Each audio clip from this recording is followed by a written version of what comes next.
এরশাদ সাহেব এটাকে জোর করে ক্ষমতা নিয়ে নিলেন, নিয়ে আবারও আমাদের উপর অত্যাচার নির্যাতন শুরু করলো। আমি কথাগুলো বলছি কারণ হচ্ছে কি, আমাদের ইতিহাসটা জানা দরকার, অতীতটা জানা দরকার। রাতারাতি কিছু হয়ে যায়নি, দীর্ঘকাল দীর্ঘ বছর ধরে আমরা এখানে লড়াই করেছি, সংগ্রাম করেছি। 50 বছর ধরে আমরা এই দেশে একটা গণতান্ত্রিক দেশ, শান্তির দেশ, ভালোবাসার দেশ, উন্নয়নের দেশ করার জন্য আমরা সংগ্রাম করছি, লড়াই করছি।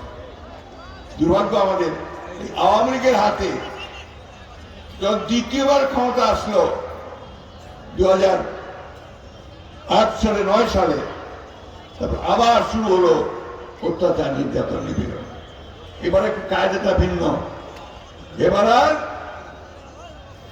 একদল ঘোষণা করে না, এবার দল রাখলো, গণতন্ত্রের একটা ফাসাদ থাকলো, ছদ্মবেশে শুরু হলো আবার সেই বাকশালী এক দলীয় ব্যবস্থা করার জন্য। এক এক করে আমাদের যে কেয়ারটেকার গভর্নমেন্ট একটা ছিল না, মনে আছে আপনাদের?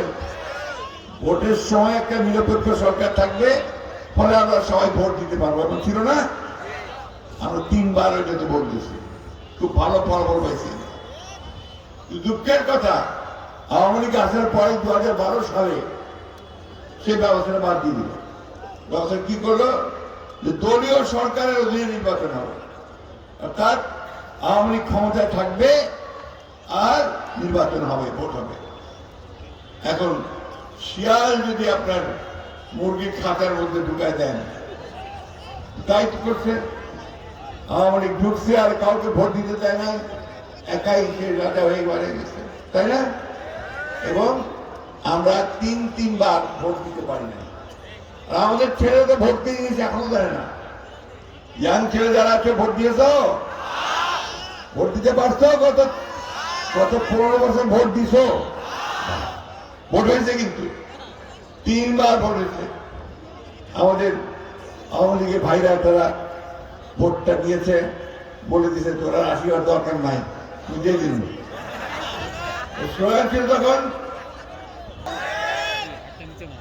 এই যে ভোট ব্যবস্থা শেষ করে দিল, মানুষ আর পছন্দ মতো ভোট দিতে পারলো না, এটা আওয়ামী লীগ সরকার করছে। এটা একটা দিক, আমার ভোটের অধিকার কেড়ে নিল। দ্বিতীয় দিক কি, এই যে সাংবাদিক ভাইরা আছে, এখন দেখেন কতগুলা চ্যানেল, টিভি চ্যানেল দেখেছেন না?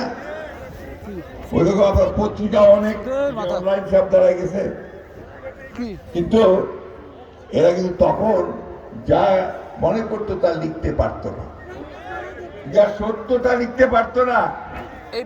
ওই আমার রমেশ বাবু যা কইবে ওইটাই শুনিবা হবে, ওইটাই লিখিবা হবে। হাসিনা যা কইবে ওইটাই লিখিবা হবে, ওইটাই তো বলিবা হবে, তাই না? এই একটা অবস্থা তারা তৈরি করছিল। আর আমরা যা বলবো সেই কথা ছাপানো যাবে না, এই কথা বলা যাবে না, সেই কথা টিভিতে দেখানো যাবে না। এই করে আইনও তৈরি করলো যে ডিজিটাল সিকিউরিটি অ্যাক্ট। আমি এই কথাগুলো আপনাদের বলছি, একটু বোঝা দরকার হয়। এখন একটা দাবি উঠছে না যে আমরা একাই সব করে ফেলছি। হ্যাঁ, যাওয়া হচ্ছে না, কোর্টের যাওয়া হচ্ছে না, আছে না? নাই, হয় না কেন? যাওয়া হচ্ছে। বন্ধুগণ, আপনারা শুধু না, আমাদের এই ঠাকুরগাঁতে, এই ঠাকুরগাঁ সদরে 60,000 আসামি